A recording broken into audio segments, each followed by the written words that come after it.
Thakur Maharaj rampage మామూలుగా లేదు. హిందీ వెర్షన్‌లో దుమ్ము దులుపుతుంది.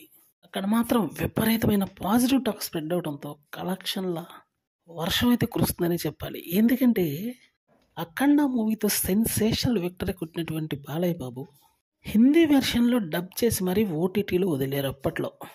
అది కాస్త సెన్సేషన్ అయి కూర్చుంది. తర్వాత వచ్చినటువంటి మూవీస్ మరి ఎందుకో హిందీలో డబ్ చేయలేదు. కానీ ఇప్పుడు డబ్ చేసి వదిలినటువంటి 'ఠాకూర్ మహారాజ్' మాత్రం అక్కడ విజృంభిస్తుందనే చెప్పాలి. కలెక్షన్స్ పరంగా చెప్పాలి అంటే మాత్రం దగ్గర 3.5 crores ప్యూర్ నెట్ కలెక్షన్స్ కేవలం హిందీ నుంచే వచ్చిందంట. ఇక్కడ కావాల్సింది ఏంటంటే టాలీవుడ్ కన్నా బాలీవుడ్ మీదే ఫోకస్ చేస్తే కలెక్షన్ల ప్రవాహం మామూలుగా కొనసాగదు. రికార్డుల ప్రవాహం కూడా కొనసాగుతుంది. అందుకనే ఈ విషయాన్ని పసిగట్టినటువంటి బోయపాటి శ్రీను 'అఖండ 2లో తనదైన శైలిలో విజృంభించబోతున్నాడని చెప్పాలి.